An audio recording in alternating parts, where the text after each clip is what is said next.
नमस्कार, आप देख रहे हैं एएनबी न्यूज और मैं आपके साथ सलोनी मलिक। स्वागत है आपका न्यूज एट 12:30 में। इस बुलेटिन की शुरुआत करते हैं बड़ी खबर से। दिल्ली कैबिनेट की बैठक में फैसला लिया गया है। दिल्ली में सिर्फ दिल्ली वालों का इलाज होगा। केंद्र के अस्पतालों में सभी का इलाज होगा।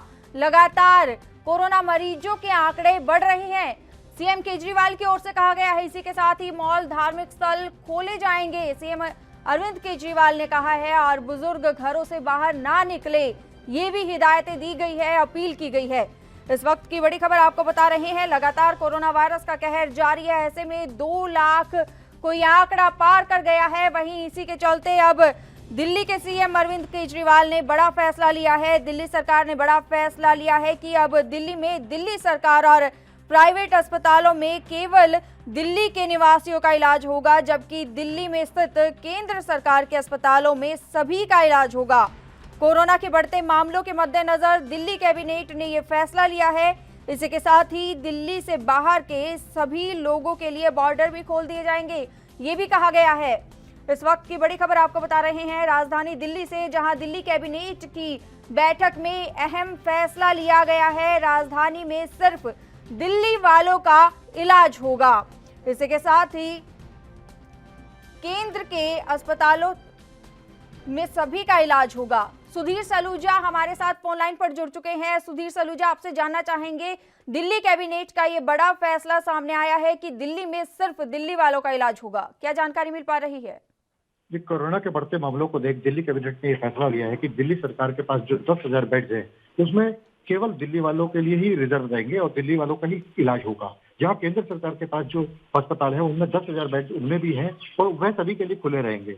और जहां तक प्राइवेट हॉस्पिटल्स की बात है तो प्राइवेट हॉस्पिटल्स में न्यूरो और ट्रांसप्लांट सर्जरी सर्जरीज होती है वो देश भर के लिए खुले रहेंगे और कोरोना पेशेंट्स के लिए प्राइवेट हॉस्पिटल्स में केवल दिल्ली वालों के लिए ही रिजर्व रहेंगे।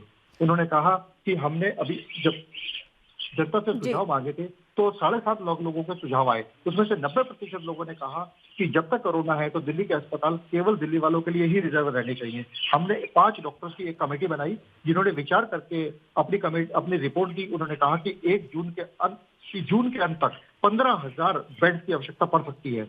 अगर सबके लिए दिल्ली के सारे अस्पताल खोल दिए गए तो 3 दिन के अंदर सारे अस्पताल भर जाएंगे। जी। सुधीर सलूजा, आपसे जानना चाहेंगे कि जिस तरीके से ये फैसला लिया गया है, क्या दिल्ली में जो मौत के आंकड़े हैं जिसके बारे में बात की जा रही है कि अस्पतालों ने भर्ती करने से इनकार कर दिया था, जिसके चलते कोरोना पीड़ितों की मौत होगी, क्या इन सभी मामलों को देखते हुए ये फैसला लिया गया है?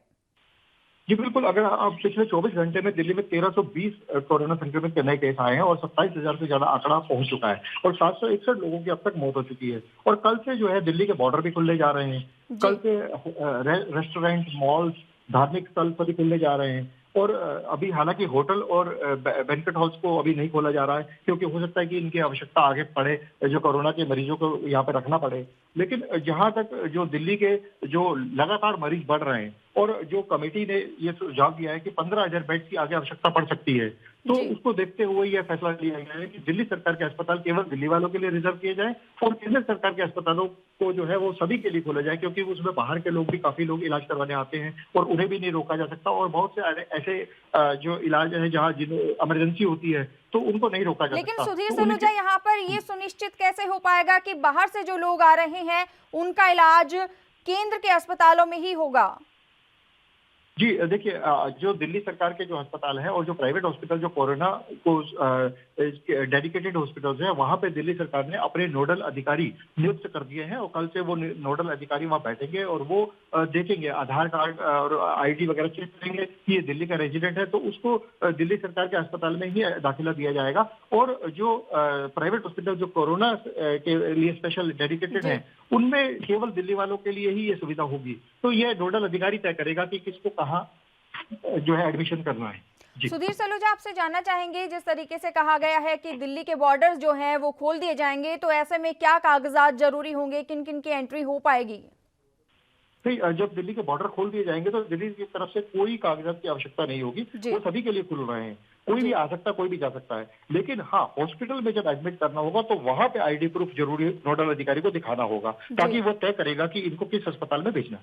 और अगर ऐसे में जाम जैसी स्थिति, हमें पहले भी जो खबरें सामने आई है कि जाम जैसी स्थिति बनी हुई है, तो उसके लिए प्रशासन के क्या बंदोबस्त है? नहीं, जाम जैसी स्थिति तो तब बनती जब आईडी पास वगैरह वो चेक करते हैं। जी अगर बॉर्डर खुले होते हैं तो फिर कोई ज्यादा लगने की संभावना नहीं रहती है। जी। हाँ, अगर उत्तर प्रदेश या हरियाणा अगर बॉर्डर को बंद करती है तो जाम वाली स्थिति देखी जा सकती है, लेकिन दिल्ली की तरफ से अब ये कह दिया गया है कि हमारी तरफ से सभी लोगों के लिए बॉर्डर खोले जा रहे हैं और किसी तरीके के कोई कागज की आवश्यकता नहीं है। वहीं मॉल और धार्मिक स्थल खोले जाएंगे, उसको लेकर मंदिरों की बात करें तो वहां पर क्या बंदोबस्त किए जा रहे हैं, और ऐसे में मॉल की बात करें तो मॉल्स में क्या क्या एहतियातन के तौर पर बंदोबस्त किए जा रहे हैं? जी, कल से रेस्टोरेंट और मॉल्स और धार्मिक स्थल तक खोले जा रहे हैं और इसमें केंद्र सरकार द्वारा जारी गाइडलाइंस के अनुसार खोले जाएंगे। यहाँ सोशल डिस्टेंसिंग का ध्यान रखना होगा, मास्क पहनना अनिवार्य होगा, बार बार हाथ धोने के लिए कहा जा रहा है और मंदिरों में घंटा नहीं बजाया जाएगा और प्रसाद नहीं चढ़ेगा। आप मंदिर में जाइए, गुरुद्वारे में जाइए, माथा टेकिए और अरदास कीजिए, लेकिन आप वहाँ घंटा नहीं बजाएंगे, वहाँ पे जो है प्रसाद नहीं चढ़ाएंगे और केंद्र सरकार द्वारा जारी जो गाइडलाइंस है उनका पालन करेंगे। क्या कोई इसमें संख्या भी सुनिश्चित की गई है कि एक वक्त में इतने ही व्यक्ति वहां अंदर प्रवेश कर पाएंगे मंदिर में या मॉल्स में? जी, 5 लोगों से ज्यादा एक साथ अंदर एंट्री नहीं होगी। मैक्सिमम 5 लोगों की एंट्री होगी और जब बाहर आ जाएंगे तो फिर अगले 5 जो लोग धार्मिक स्थलों में ऐसा होगा और उसके मॉल्स वगैरह में एक एक करके एंट्री होगी और सबकी चेकिंग होगी और फिर भी सोशल डिस्टेंसिंग का ध्यान हमें स्वयं रखना होगा। जी सुधीर सलूजा, बिल्कुल यहाँ पर लोगों को खुद का ध्यान खुद ही रखना पड़ेगा। बहुत बहुत धन्यवाद हमारे साथ जुड़ने के लिए और ये तमाम जानकारी देने के लिए। इस वक्त की बड़ी खबर आपको बता रहे हैं राजधानी दिल्ली से, जहां दिल्ली सरकार ने बड़ा फैसला लिया है। अब दिल्ली में दिल्ली सरकार और प्राइवेट अस्पतालों में केवल दिल्ली के निवासियों का ही इलाज होगा, जबकि दिल्ली के स्थित केंद्र सरकार के अस्पतालों में सभी का इलाज होगा। कोरोना के बढ़ते मामलों के मद्देनजर दिल्ली कैबिनेट ने यह फैसला लिया है। रत्नाकर सिंह, कांग्रेस नेता, हमारे साथ फोन लाइन पर जुड़ चुके हैं। आपका बहुत बहुत स्वागत है एनबी न्यूज में। जी धन्यवाद। रत्नाकर सिंह, आपसे जानना चाहेंगे, दिल्ली कैबिनेट ने बड़ा फैसला लिया है, उसी के साथ ही जो अब दिल्ली के लोग हैं उनका इलाज दिल्ली के अस्पताल में ही होगा, क्या कहना चाहेंगे इसको लेकर? देखिए, आज आम आदमी पार्टी की सरकार जो है वो दिल्ली में पूरी तरह से फेल हो चुकी है।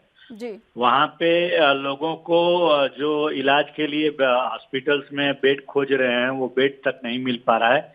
आए दिन ट्विटर पे लोग हेल्प मांग रहे हैं, लोगों से ट्वीट करके और संवाद करके लोगों से बेड के लिए हेल्प मांग रहे हैं। लेकिन रत्नाकर सिंह, यहाँ पर अगर महाराष्ट्र की, गुजरात की और राजस्थान की बात करें तो स्थिति वहां भी सही नहीं है। कोरोना वायरस के मामलों में वहां भी बढ़ोतरी लगातार होती जा रही है।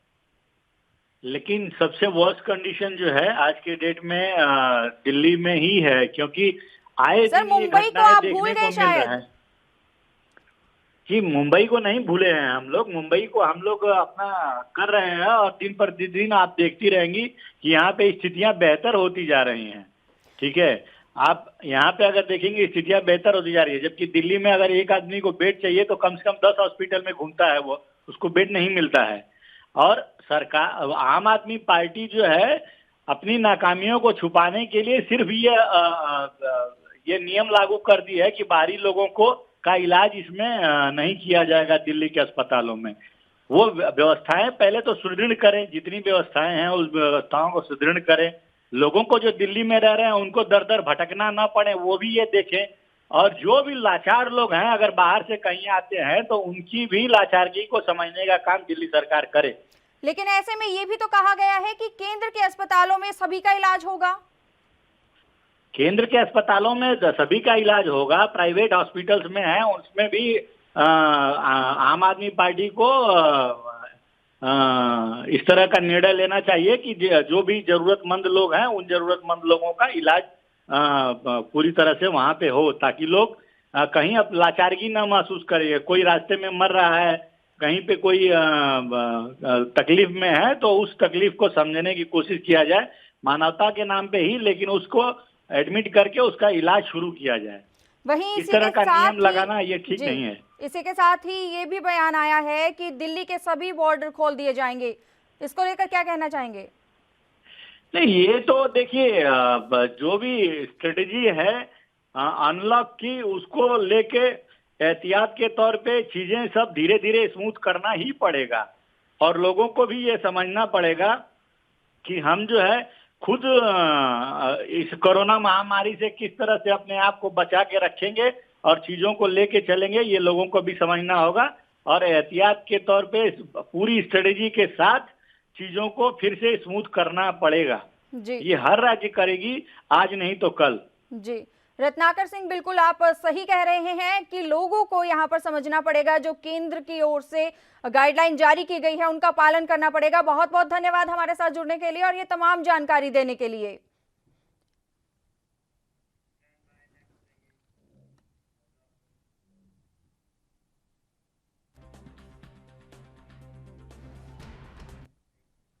वहीं एमपी के शाजापुर से इस वक्त की बड़ी खबर आपको बता देते हैं। अस्पताल में बुजुर्ग व्यक्ति को बेड से बांधा गया है।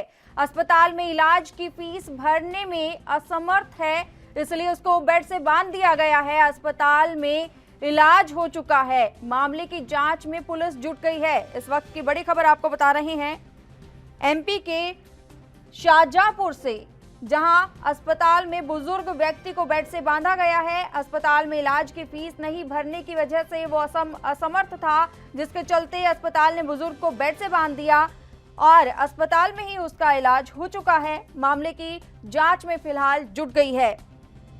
कोरोना के इस संकट काल में डॉक्टर और स्वास्थ्य कर्मी लोगों की सेवा के लिए दिन रात जुटे हुए हैं। ऐसे में एमपी के शाजापुर से ये खबर सामने आ रही है कि अस्पताल में बुजुर्ग व्यक्ति को बेड से बांध दिया गया है। घिनौनी कारतूत कर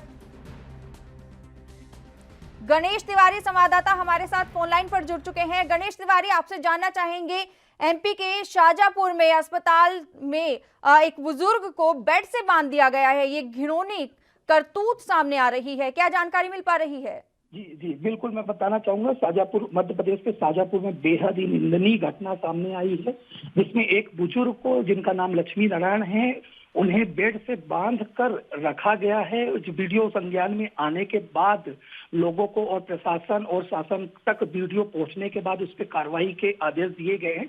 हालांकि परिवार के लोगों ने आरोप लगाया है कि उन्हें पेट में तकलीफ होने की वजह से शाजापुर के जिला अस्पताल में भर्ती कराया गया था, जहां पर उन्होंने कुछ पैसे जमा तो किए, परंतु कुछ और पैसों की मांग के चलते उन लोगों के पास पैसे न होने की वजह से डॉक्टर और अस्पताल प्रबंधन की तरफ से उन्हें बांध कर रखा गया। जी गणेश तिवारी, ये भी खबर सामने आ रही है कि 3 से 4 दिन पहले भी खाने को लेकर भी उनको पर्याप्त खाना नहीं मिल पा रहा था।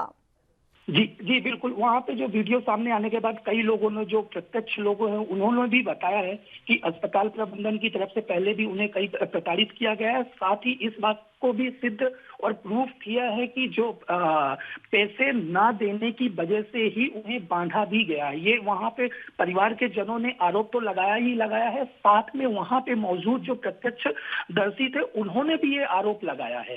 जी गणेश तिवारी, यहाँ पर एक खबर जो सामने आ रही है कि इस पर मामले पर संज्ञान लेते हुए मुख्यमंत्री शिवराज सिंह चौहान ने दोषियों के खिलाफ कार्रवाई करने की भी बात कही है।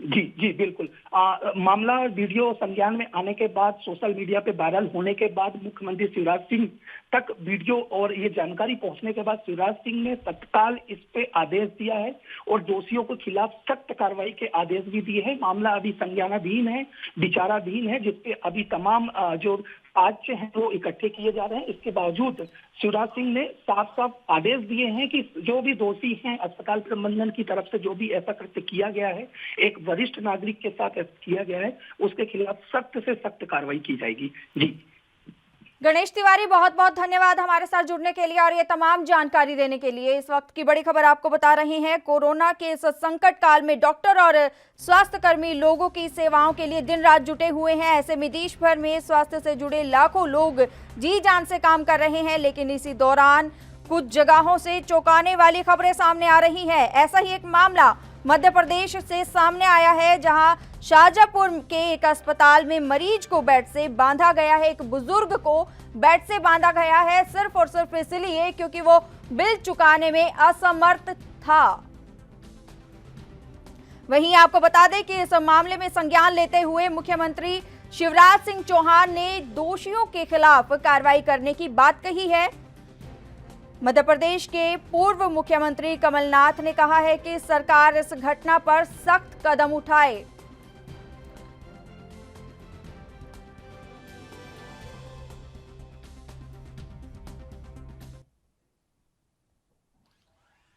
वहीं राजधानी दिल्ली में एक आईएएस अधिकारी कोरोना संक्रमित पाया गया है। स्वास्थ्य विभाग में स्पेशल ड्यूटी कर रहे थे। संपर्क में आए लोगों की तलाश जारी है। लगातार मरीजों की संख्या में इजाफा हो रहा है। इस वक्त की बड़ी खबर आपको बता रही हैं दिल्ली से, जहां दिल्ली सरकार में काम कर रहे एक वरिष्ठ आईएएस अधिकारी कोरोना पॉजिटिव पाए गए हैं। ये अधिकारी स्वास्थ्य विभाग में स्पेशल ड्यूटी पर तैनात हैं।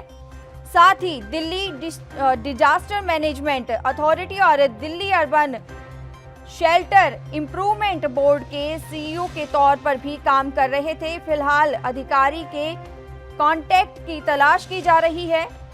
हाल ही के दिनों में वो कई लोगों के साथ मीटिंग भी कर चुके हैं, मीटिंग में हिस्सा भी ले चुके हैं। इस वक्त की बड़ी खबर आपको बता रहे हैं राजधानी दिल्ली से, जहां पर आपको बता दें कि एक वरिष्ठ आईएएस अधिकारी कोरोना पॉजिटिव पाए गए हैं।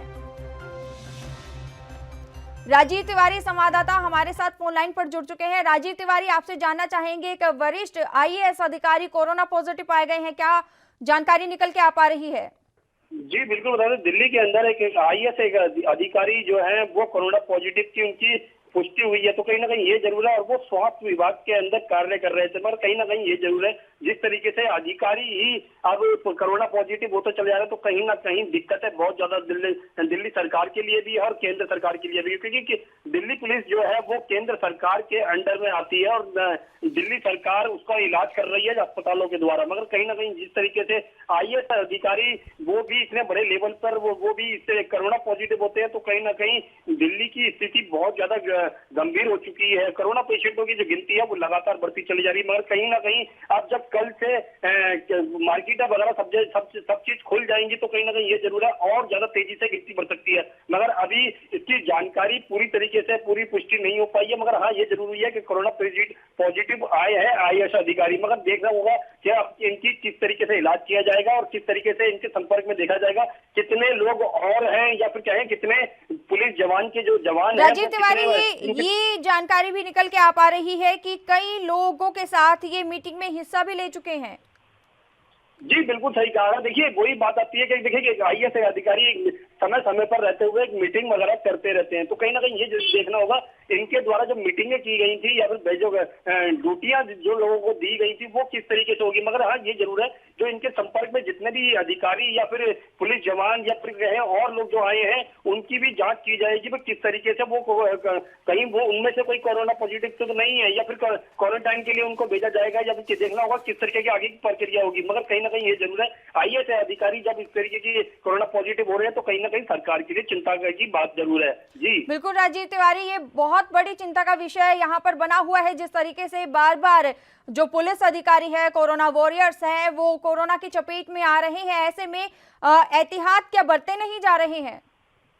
देखिए बात करें जनता की या फिर पुलिस प्रशासन की, तो कहीं ना कहीं ये जरूर है जनता या कह सकते हैं कि एहतियात तो बरत रही है, मगर कहीं ना कहीं छोटी मोटी जो चूक होती है उसी की वजह से यह संपर्क बनता है। तो कहीं ना कहीं ये जरूर है जब पुलिसकर्मी मास्क वगैरह यूज कर रहे हैं, सैनिटाइजर यूज कर रहे हैं और कह सकते हैं हाथों के गिलव्स वगैरह यूज कर रहे हैं, मगर कहीं ना कहीं छोटी सी भी चूक जो होती है वो कहीं ना कहीं दिक्कतें खड़ी करती है। मगर कहीं ना कहीं जो आईएएस अधिकारी जो कोरोना पॉजिटिव हुए हैं, तो कहीं ना कहीं इनसे भी कहीं ना कहीं चूक हुई है जिसकी वजह से वो कोरोना पॉजिटिव हुए हैं। मगर कहीं ना कहीं ये देखना होगा कि दिल्ली पुलिस के और भी जवान जो कहीं ना कहीं चूक हो रही है जिनकी वजह से गिनती लगातार बढ़ती चली जा रही है, तो कहीं ना कहीं ये जरूर है कि जो छोटी मोटी चूक हो रही है उसकी वजह से ही इस तरीके की गिनती बढ़ रही है। मगर कहीं ना कहीं राजीव तिवारी, यहाँ पर अगर इक्विपमेंट्स की बात करें तो क्या प्रॉपर इक्विपमेंट्स यहाँ पर मुहैया करवाए गए हैं कोरोना योद्धाओं को? देखिए बात करें कोरोना योद्धाओं की, तो कहीं ना कहीं ये जरूर है दिल्ली पुलिस की तरफ से उन लोगों को मास्क, दिल्ली पुलिस के स्पेशल जो मास्क है वो दिए जा रहे हैं, सैनिटाइजर दिया जा रहा है, ग्लव्स दिए जा रहे हैं, मगर कहीं ना कहीं सोशल डिस्टेंसिंग का जो पालन है या फिर कहीं ना कहीं अनदेखी जो हो रही है, वो कहीं ना कहीं उसका हर्जाना दिल्ली पुलिस के जवानों को भी भरना पड़ रहा है और दिल्ली पुलिस के जो अधिकारी हैं उनको भी भरना पड़ेगा। क्योंकि आप जब आईएएस अधिकारी इसकी चपेट में आए हैं तो कहीं ना कहीं जो नीचे लेवल का, ग्राउंड लेवल का जो जवान है, यानी कि कह सकते हैं जो कोरोना योद्धा जो बीट पे ड्यूटी कर रहा है, उनके लिए खासी दिक्कतें हैं। क्योंकि कहीं ना कहीं चूक ही इसका नुकसान दे सकती है। मगर कहीं ना कहीं समाधान यही है कि सोशल डिस्टेंसिंग का पालन करें ज्यादा से ज्यादा, और सैनिटाइजर और मास्क का यूज प्रॉपर तरीके से करें। और अगर जांच की बात करें तो किस तरीके से जांच की जा रही है, किस दायरे से यहाँ जांच की जा रही है? देखिए, बात करें दिल्ली सरकार के जो अस्पताल है वहां पर जांच तो जरूर की जा रही है, मगर कहीं ना कहीं अस्पतालों की तरफ से भी चूक की जा रही है। यानी कि सीधे सीधे कहें तो अस्पतालों के अंदर मरीजों को नहीं लिया जा रहा है, यहाँ तक कि इलाज भी नहीं किया जा रहा है। तो कहीं ना कहीं दिल्ली सरकार के ऊपर उंगली उठना लाजमी है। क्योंकि देखिए, दिल्ली सरकार प्रॉपर दावे जरूर कर रही है कि जी हमारे पास पूरी प्रॉपर सुविधाएं हैं, वेंटिलेटर है, बेड है, सब कुछ है, जवानों के लिए भी कर रहे हैं और जनता के लिए भी कर रहे हैं, मगर कहीं ना कहीं अनदेखी जरूर है। क्योंकि अस्पताल काफी इस तरीके से जो अनदेखी कर रहे हैं क्योंकि काफी पेशेंटों को तो ले ही नहीं रहे हैं। और यहाँ तक कि अगर कोई बेड के लिए अप्लाई करता है या फिर फोन करता है, उनको कॉल करता है, तो वो फोन कई बार तो उठाई नहीं जाती और कई बार तो उठा के उसे बता दिया जाता है कि हमारे पास बेड अवेलेबल नहीं है, कहीं और जाए। तो वो बेचारा जाएगा कहाँ? यहाँ पे ये फिर क्या है, अधिकारी है, आईएएस अधिकारी है, वो तो कहीं ना कहीं से मंत्री से या फिर किसी न किसी अपने रैंक का फायदा उठा के वो वहां पर इलाज करा सकता है। बिल्कुल राजीव तिवारी, यहाँ पर चिंता का विषय ये बना हुआ है जिस तरीके से कोरोना योद्धा भी कोरोना की चपेट में आ रहे हैं, ये अपने आप में चिंता का विषय है। बहुत बहुत धन्यवाद हमारे साथ जुड़ने के लिए और ये तमाम जानकारी देने के लिए। इस वक्त की बड़ी खबर आपको बता रहे हैं राजधानी दिल्ली से, जहां एक आईएएस अधिकारी कोरोना संक्रमित पाए गए हैं।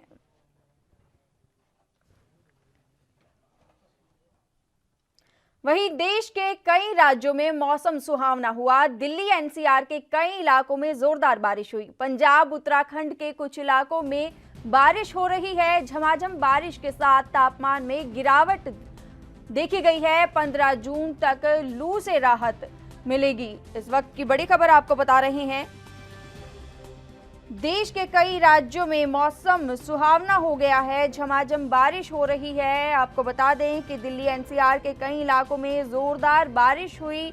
वहीं इसी के साथ ही पंजाब उत्तराखंड के कुछ राज्यों में बारिश हो रही है। झमाझम बारिश के साथ तापमान में गिरावट दर्ज की गई है और 15 जून तक लू से राहत यहां पर लोगों को मिलती हुई दिखाई दे रही है। आपको बता दें कि दिल्ली एनसीआर में एक बार फिर से बारिश शुरू हो गई है। वहीं दिल्ली, नोएडा, फरीदाबाद, गुरुग्राम के कई इलाकों में बारिश हो रही है। इससे पहले पश्चिमी विक्षोभ के असर के साथ ये जो बारिश है, इससे लोग जिस तरीके से गर्मी से परेशान थे, ऐसे में एक राहत गर्मी से मिलती हुई नजर आ रही है।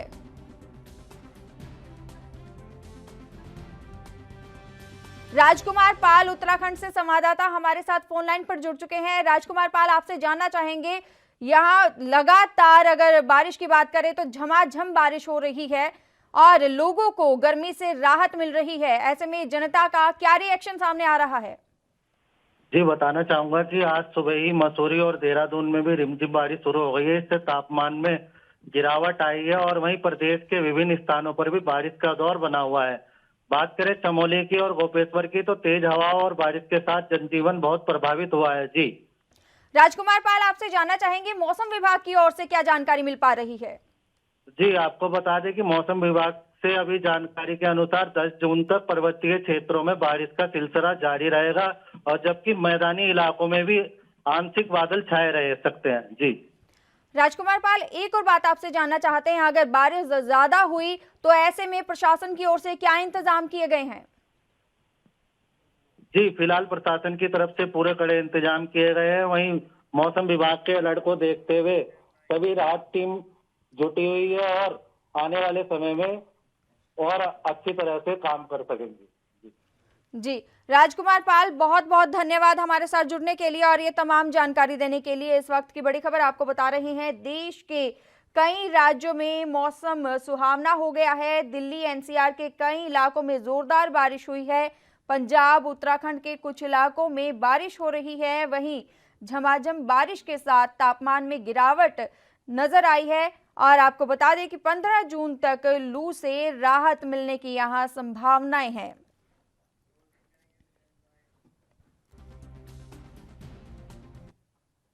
न्यूज़ एट 12:30 में इतना ही। देश और दुनिया की तमाम खबरों के लिए बने रहिए ANB न्यूज़ के साथ। नमस्कार।